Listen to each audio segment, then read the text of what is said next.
Good morning, ladies of calculus. Welcome in room 15 where learning never ends. We're going to be going back to our standard curriculum here. So are you turned here, Carmen, in your packet to this here? Carmen, you were not listening. Carmen wasn't listening. That's okay. Elizabeth, you have your packet up here? Thank you. So you should get to this problem right here. Right. If Carmen had been listening, she'd have heard me say what? We're going to go to the packet, right? Maybe she was out using the restroom, so I don't know. But she's okay. She's with. So anyway, we have this problem 5, the shaded. So we're going to finish these today and start in the next note card, which is our, I think it's Riemann sums. Anyway, the shaded region A has area of 1.5, and it says, can you read what this is? It says 0 to 6 of integral of x dx is 3.5. You see what that is? Yeah.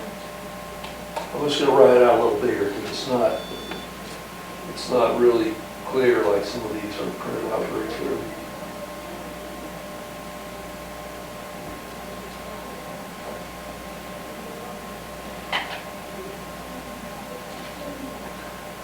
So it's this thing right here, 0 to 6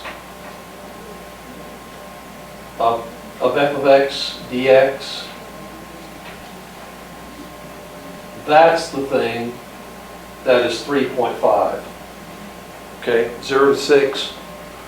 So anyway, we're asked to find what these things are. They give us that this area of the shaded region.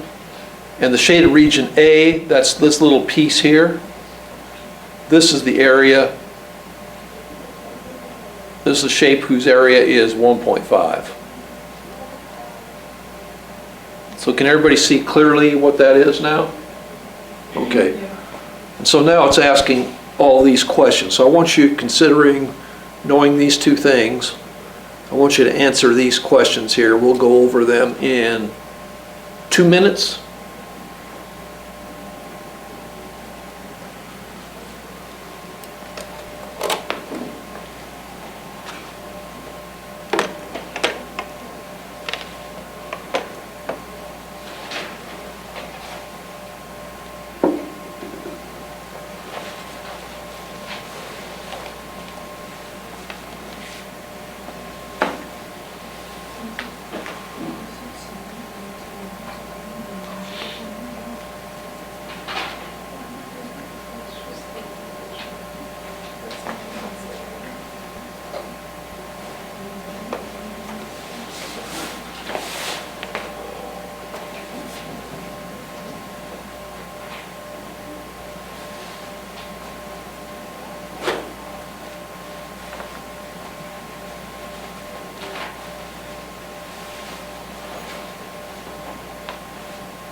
All right, we ready to start going over this?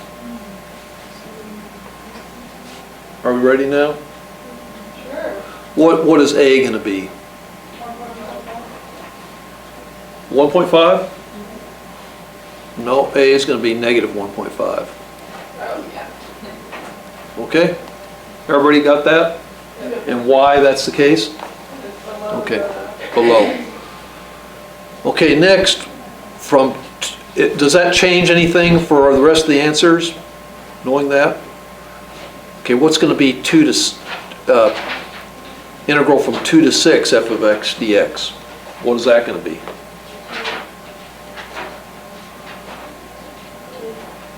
Two, you say?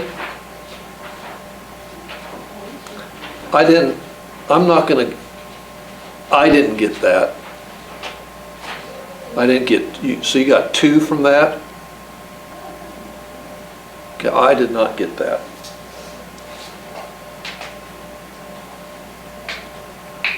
What is that going to be?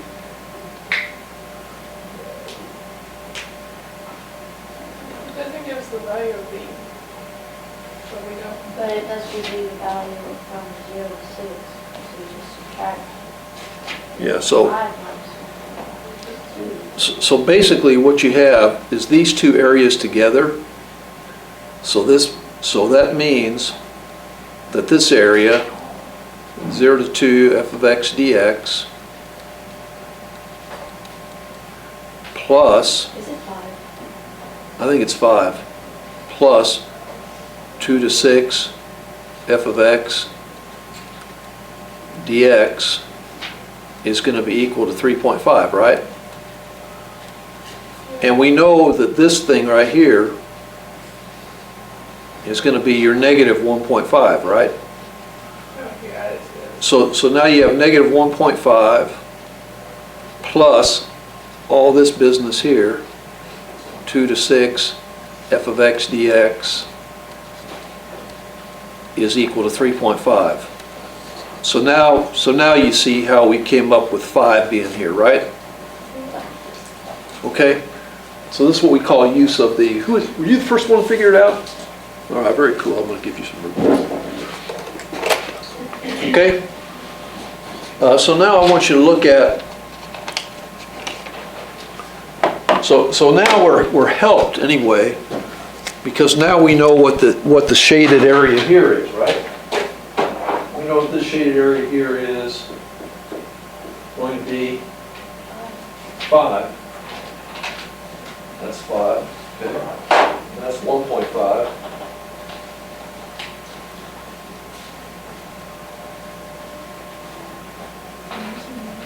So now, for the next one, what are we going to have for C?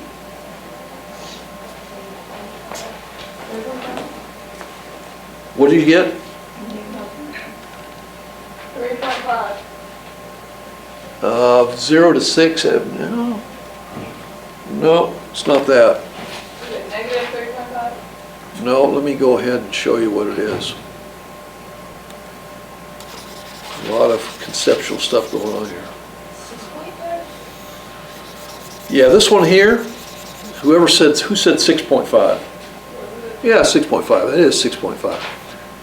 How did you get, Elizabeth, 6.5? It's absolute value, and absolute value changes negatives to positives, so I just added 5. Yeah, so what this absolute value function does here is it effectively takes this area down here and moves it up above.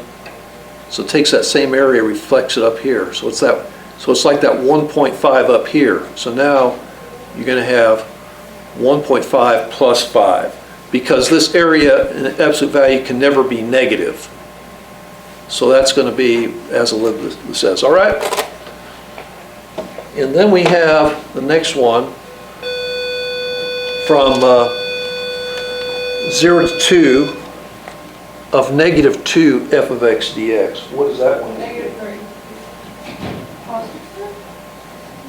I'm thinking it it's might be positive, positive yeah, it is 3. Is it split here? I'm thinking it might be positive 3. Let's think about it. It is positive. Positive 3? Yeah. Because it's going to be twice the area but negative. So it's going to be twice that, but we have to reverse the sign. So yeah, we're going to get positive 3 for this one, right? And lastly, we have this one here, 7. 2 to 6 f of x dx. So we know that f of x dx from 0, 5.5. we know that's 3.5. And so for this one, what did you get for this one? 5.1. I did not get that. 7. I got, and maybe I'm wrong, anybody else get something on this yet? Alright, 7. No, I don't know. Okay, what I get for this one is 15.5. Okay, so How does 15.5 happen? I don't No know. idea. No one has any idea? No one has an idea? Anybody figure out how 15.5 happens? No. Okay, I'll tell you how it happens. What happens is, this thing right here is equal to 0 to 6, 2 dx, plus 0 to 6, f of x dx. We know this thing right here is 3.5, right? What is this thing here? This is 12. It is this thing right here, y equals 2 from 0 to 6. So effectively what this does, when you add the 2, what you're doing is you're lifting this curve up 2 units. So you're taking the same curve, like right here, and you are lifting it up 2 units. So therefore, let me show you what this looks like. What it is, you're taking this whole area right here above. So now you're talking about this whole area in here, which is going to be 12 plus 3.5 or 15.5. That's what you're doing. Okay? So did you see how that happens? So it's a pretty simple problem. There's a lot of conceptual stuff in here, isn't there? And it's one of these things that the numbers of this are not complicated, are they? But what is complicated about it? Kind of the logic of it, right? The logic of this thing. I forgot to separate it out. You did? Okay, so you just forgot to do that, and that's fine, all right. Okay, so this one here is a good little problem that goes over a lot of things. Let's look at the next one.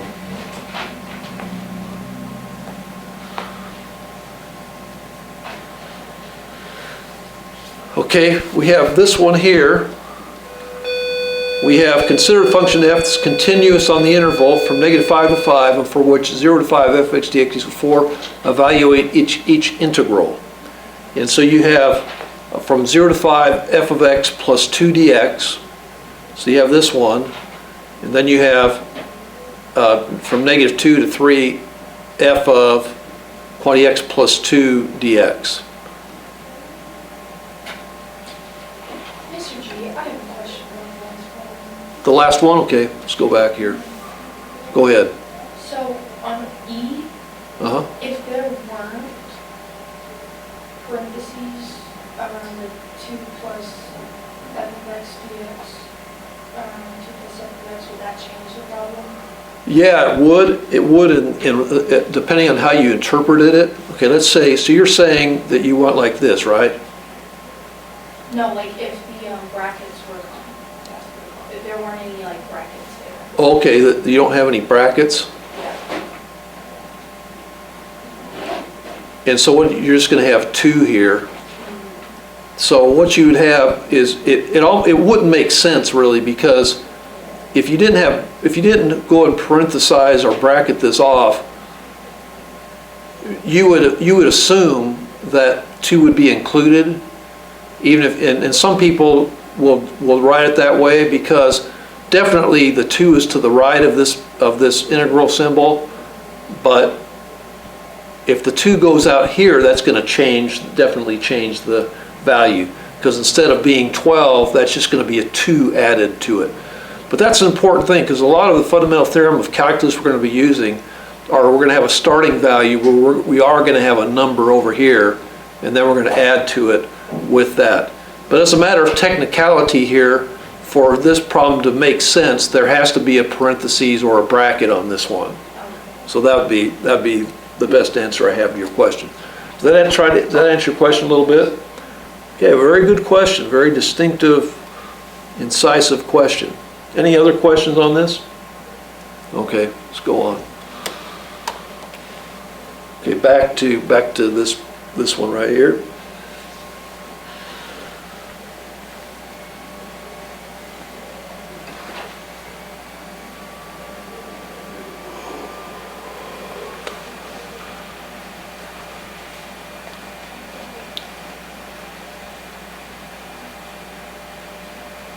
Okay, what did you get for part A?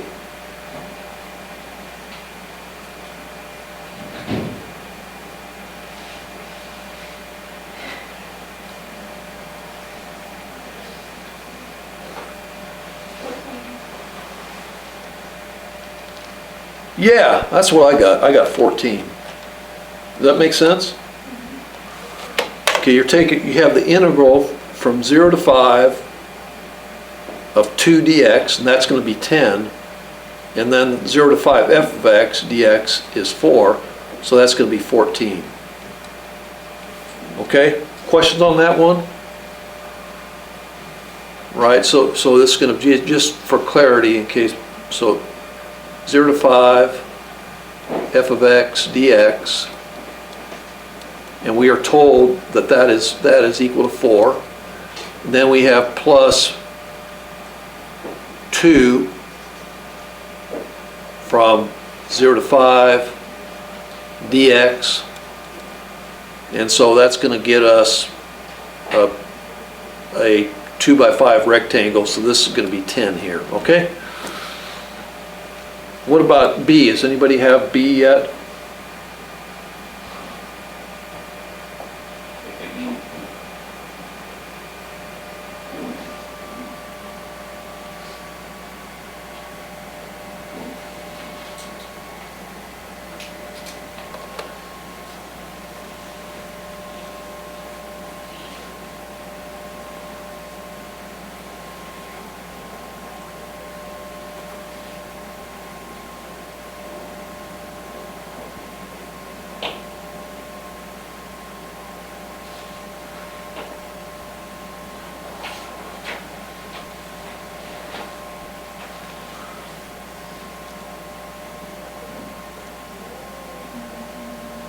What did you get for B?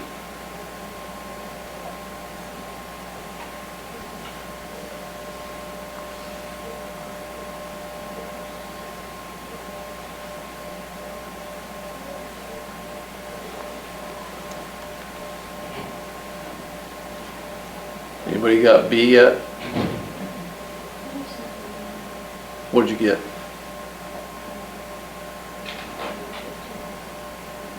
I didn't hear what you said. Negative 15? Negative 15, okay. All right. What I got for this one is, anybody else have something else? Corinne, do you have this one? You don't have? Okay, this one here is 4. Okay. How does 4 happen here?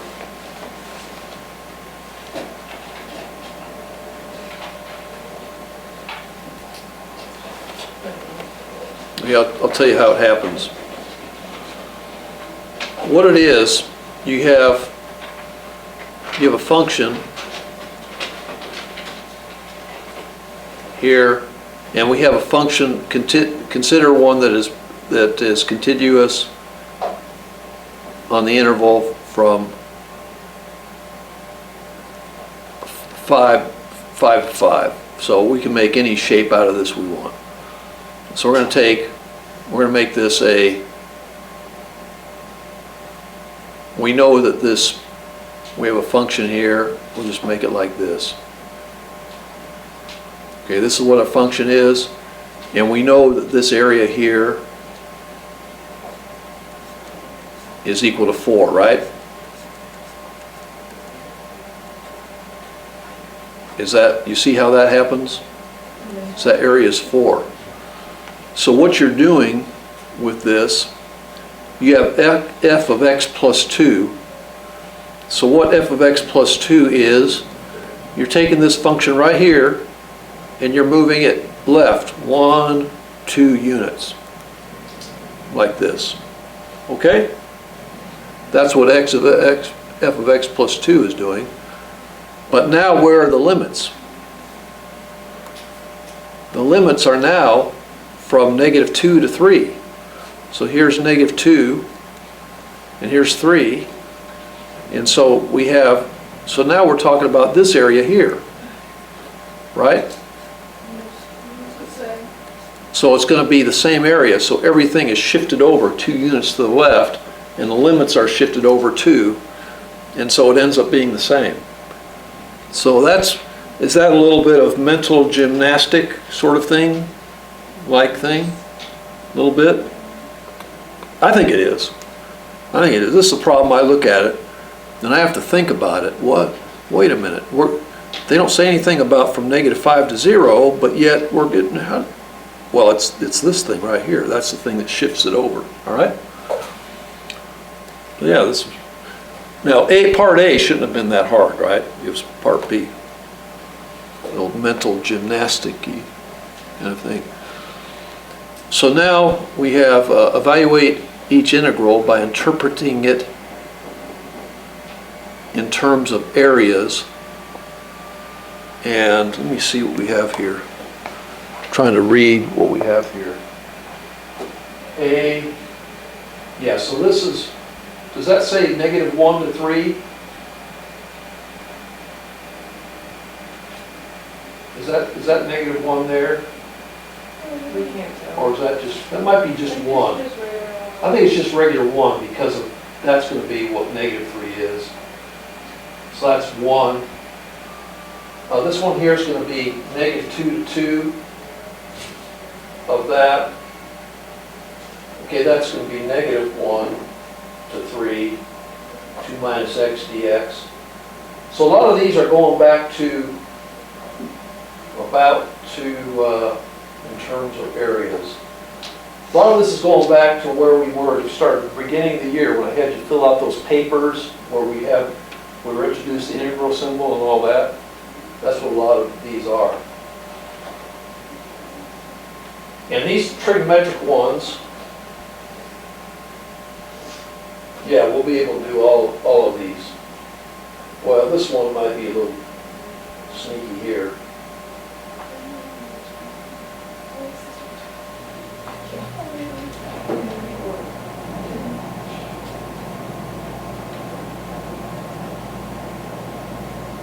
Okay. This thing just isn't very legible. Might, this one that's almost worth reprinting it and cleaning it up.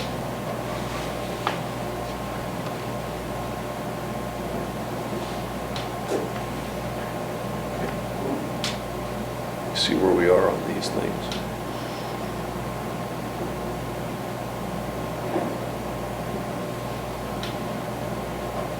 There's 8, then we go to, okay.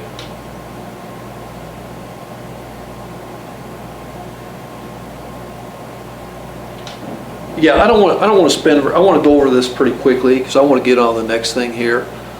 Did you get A at all yet? Okay, for A, you're gonna get both of these areas here. You can have 2. So for A, you're gonna have 1 to 3, and then you have a dx, 1 dx, plus 2 integral from 1 to 3 x dx. So what are these things going to be? Well, this first one here is going to be 1 times 2, so that's going to be 2, right? What is this thing going to be here? So that's going to be, if we have x dx, so here's x, y equals x, and we're going from 1 to 3. And so we're going to have this area right in here times 2. What is that area here going to be? What's going to be, what are the dimensions of this trapezoid? And we know we're going to have 2 of that because that's 2 times the area. So area of this trapezoid here is going to be what? 1/2 of the height, base 1 plus base 2, so that's going to be 1 plus 3, right? So that's going to cancel that out, and then 2 plus 2 times 4, so that's going to be 10, yeah, 10. Okay, did you get that one? Yep. Is that right? Okay. This one here, anybody get part B yet?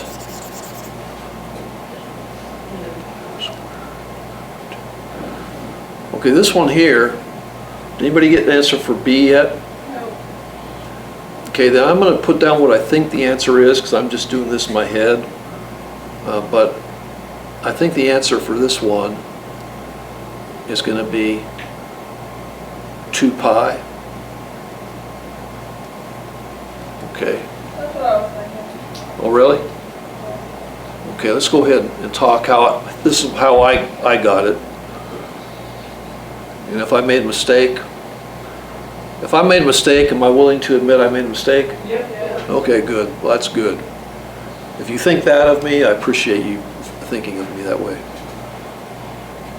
Okay, so here we have,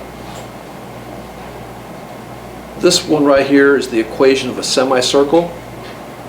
And so it's going to be like this. It's a semicircle with a radius of 2. And so we have -2 to 2. And so you're talking about this area here. Well, how do you find the area of a circle? Pi r squared, right? So we have here, our area here is going to be pi, and then we have 2 squared, and since it's a semicircle, we're dividing by 2, so we're going to have 2 pi for our answer for that one. Yep. Okay. So a lot of these exercises here are understanding what these functions look like. All right, now for part C, what did you get for part C? Anything? That one was very confusing. This is confusing, and one reason it's confusing, it may be confusing, is you had a pre-calculus teacher last year who neglected to go over in chapter 4 the graphs of the trigonometric functions in detail. Now we covered these a little bit in the parent functions portion of it early in the year, when I had you take those notes for 2 days over all the parent functions. Remember that? This was one of them. Okay, what this does, it has to do with the function being odd or even. Is this going to be an odd function or an even function? What do you think? Odd or even? Odd. It is going to be an odd function. Okay, and then what is the characteristic of an odd function? Well, the characteristic of an odd function, and let me see, we're going to go from negative pi over 3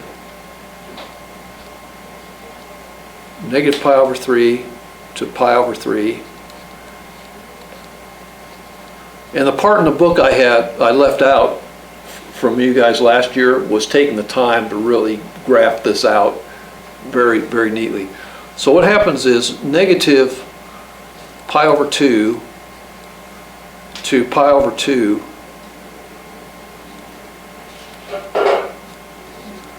at negative pi over 2, our value is negative 1. At pi over 2, the value of sign is positive 1. And so what you're doing is the curve goes like this.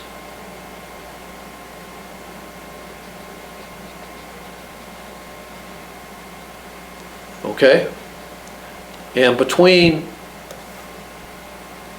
negative pi over 3 and positive pi over 3, we have this area here. So what is our answer to this one going to be?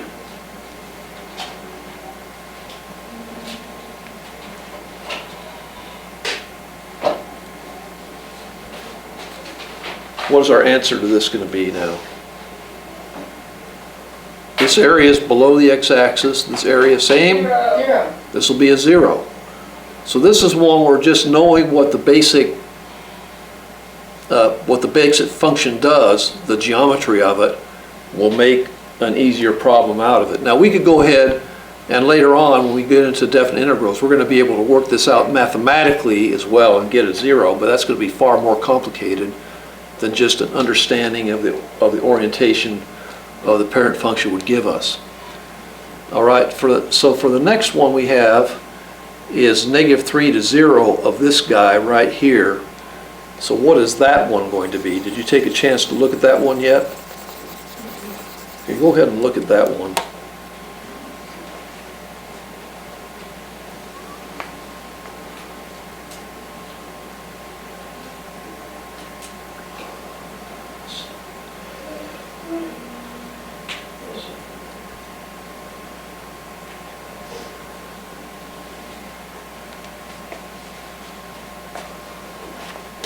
I'm trying to do this in my mind.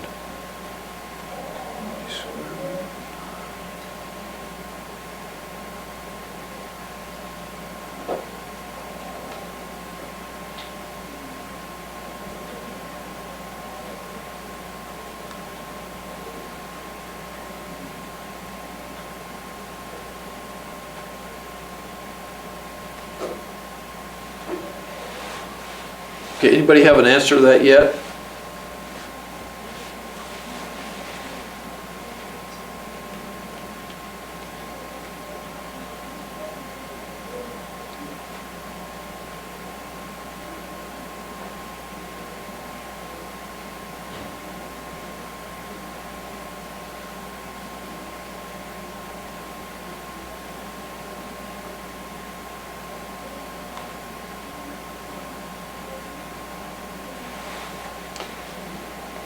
Okay, and after D, I just want to go in straight and do F and I. Okay, you have D yet? Anybody have D? F. You do have F? Okay, good. What'd you get for F? 10. Okay, good job. Good job. Yeah. You guys have been staying awake during calculus class. I got to give you credit. Okay. This one here for D, what I got is 3 plus 9 pi over 4. And I did that in my head. Am I 100% sure of it at this point? Not quite. But anybody see how I got that? Okay, what this is equal to the integral from -3 to 0 of dx. So this is where the 3 comes from, right? And then what we have for this thing right here, we have this shape. I'm going to draw it over here. We have this shape here, which is our semicircle with the radius of 3, right? So we have that. And so what we're doing is we're taking from -3 to 0, we have this area here,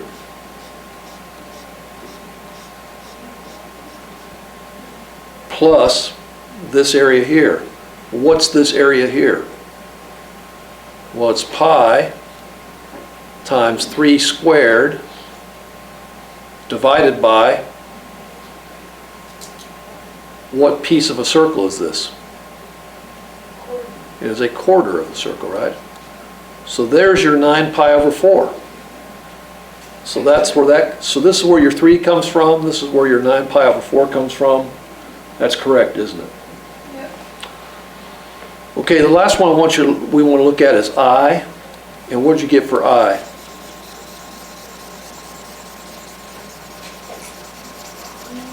I is going to be in some ways similar to C.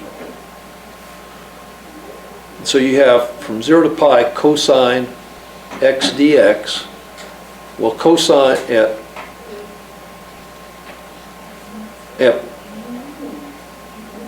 what it is, we have at 0 we have cosine here and pi over 2. So what we have here is we have this curve that goes like this.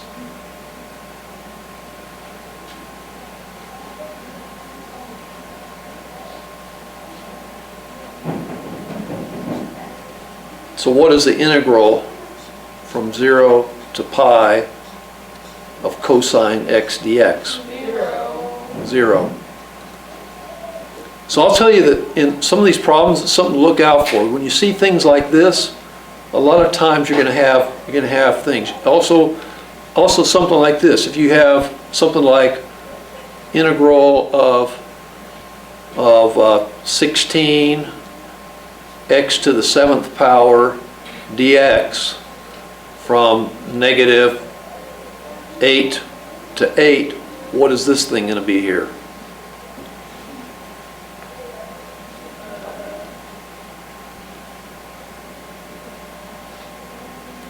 This is going to be 0. How do you know that? Is it when there's the same number on top and bottom, one is just the opposite? Yeah, it can be, okay, it can be like this. For an odd function, and you have the same number, that's going to be, that's what happened here on part C, right? Same thing. This is an odd, x to the 7th power is an odd function. So graphically what that looks like is you have a function that looks like this. That's what x to the 7th looks like. And so you're going to have same above and below. So you have this area and this area above and below. So these two areas are going to cancel each other out. So anytime you have an odd function whose limits are extending around 0 like this, or like part C, that's where you get 0 here. And this part I is similar, except the cosine curve is shifted over from that of a sine curve. And so when you have an understanding of the parent functions and which way they go, it helps you do problems like this, because there may well, if I see something like this with these high numbers and all that, I have to think, well, if I actually calculate it, it would be a big, huge calculation. Man, there has to be a shortcut on this one, right? Has to be some conceptual shortcut. So just look for that. If you see some big, hairy problem, see if you can spot something, because a lot of times it'll be that way. The AP problems are set up that if you know what you're doing, it will be a doable problem within usually a couple minutes if you know where you're going. Now sometimes they'll give you a hairy problem that even it might take you 4 or 5 minutes. Those will be exceedingly rare in my experience.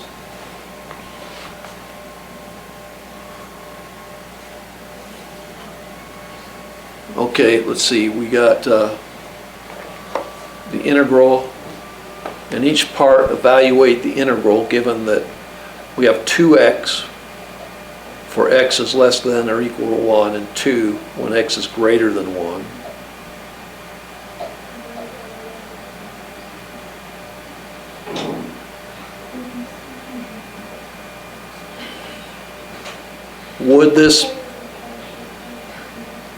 Would this function be a continuous function here?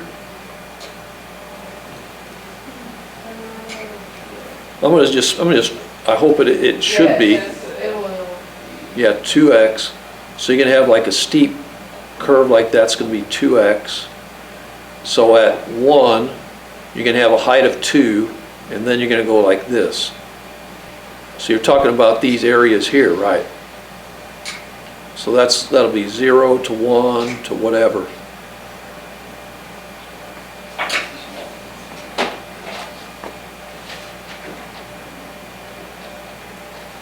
So basically, from 0 to 1 f of x dx, you should get 1 by 2 divided by 2, so you should get 1 for that, is that right?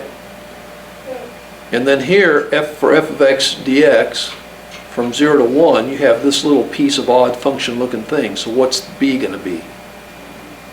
0. From 1 to 10 f of x dx, what are you going to have?